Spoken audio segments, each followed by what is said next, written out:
Hey everyone, and welcome back to the channel. Today, we're tackling the million-dollar question on everyone's mind. In this crazy shifting real estate market, should you buy, rent, or just wait it out? It feels like the rules of the game are changing every single day, right? One minute, interest rates are here. The next, they're somewhere else entirely. It's confusing, but don't worry. We're going to break it all down, look at the hard data, and give you the clarity you need to make the best decision for your financial future. So let's dive right into the buy argument. The dream of homeownership is still a cornerstone of the American dream for many. The biggest pro? Building equity. Every mortgage payment you make is like putting money into a savings account that you get to live in. Over time, that home can appreciate in value, becoming a massive asset. Plus, there's the stability factor. No more worrying about a landlord selling the property or jacking up your rent unexpectedly. You're in control. And let's not forget the tax benefits. The mortgage interest deduction can be a significant advantage come tax season. Of course, buying isn't all sunshine and roses, especially right now. The biggest hurdle? High interest rates. They've made monthly mortgage payments significantly more expensive than they were just a couple of years ago. This directly impacts your purchasing power, meaning the budget you had in mind might not get you the same house it would have before. Then there's the down payment. Coming up with that initial 20% can feel like climbing a mountain.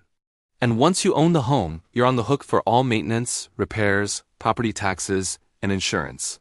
That leaky roof? That's your problem now. Now let's flip the script and talk about renting. The number one advantage of renting is flexibility. Not sure if you love the city you're in? Your job might transfer you in a year? Renting gives you the freedom to pick up and move without the hassle of selling a house. The financial barrier to entry is also much lower. You're typically looking at a security deposit and the first month's rent, not a massive 5 or 6-figure down payment.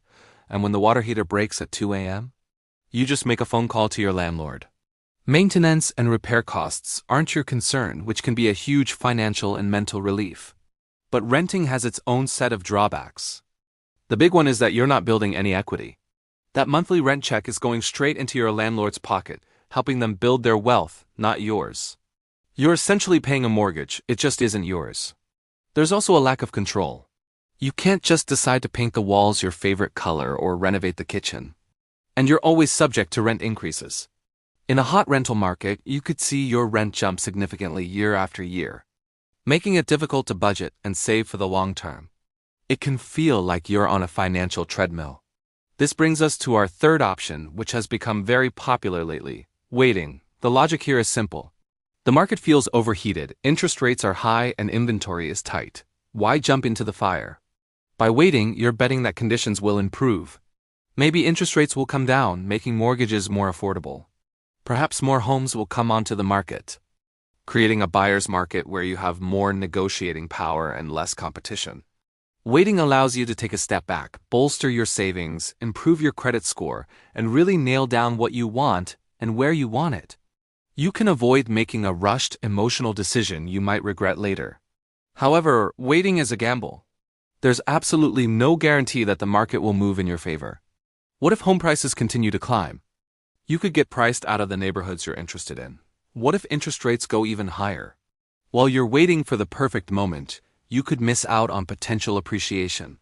Think about the people who decided to wait in 2019 for prices to drop. They missed out on a historic run-up in home values.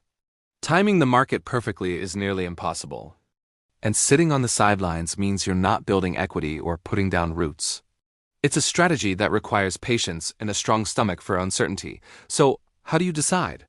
It's not about timing the market. It's about your personal timeline and financial situation.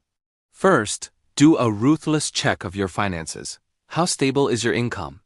Do you have a solid emergency fund that could cover 3 to 6 months of expenses after you pay a down payment and closing costs?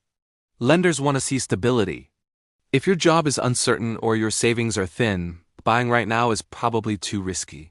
In that case, renting and focusing on saving is the smarter play. Next, consider your life plans. How long do you plan to stay in one place? The general rule of thumb is that if you don't plan on staying in a home for at least 5 to 7 years, buying might not make financial sense. The transaction costs of buying and selling a home, like agent commissions and closing costs, can eat up any equity you build in the short term. If you're in a transitional phase of life, like finishing school or starting a new career path, the flexibility of renting is a powerful asset. Don't let FOMO, the fear of missing out, push you into a 30-year commitment you're not ready for. Let's talk strategy for a moment.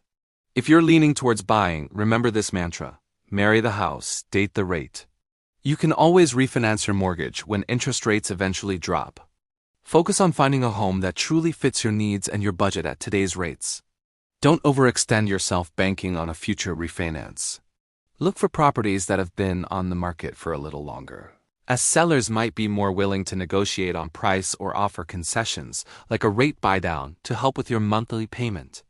Be patient and be prepared to make several offers before one sticks. If you're going to keep renting, do it with a purpose. Don't just let your savings sit in a low-yield account. Create a dedicated home savings fund and automate your contributions.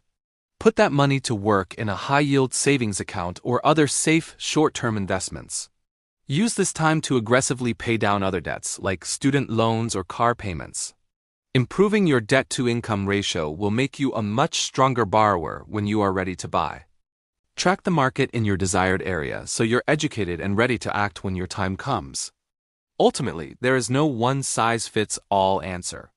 The best choice depends entirely on you. The person for whom buying is the right move has a stable income, a solid emergency fund, a great credit score, and plans to stay put for the long haul. The person who should rent values flexibility, isn't ready for the responsibilities of homeownership, or needs more time to shore up their finances. And the person who waits is strategically using this time to become an even stronger buyer in the future. Forget trying to predict the market. Instead, focus on preparing yourself. Run the numbers with a mortgage calculator. Talk to a trusted financial advisor. Get pre-approved for a loan to see what you can realistically afford. By focusing on your own financial health and long-term goals, you'll be able to make a confident decision, no matter which way the market winds are blowing. Thank you so much for tuning in today. I hope this breakdown helps you find some clarity in a very confusing market. If you got value from this video, please hit that like button and subscribe to the channel for more real estate and financial tips. Drop a comment below and let me know what you're planning to do: buy, rent, or wait. I'd love to hear from you. See you in the next video.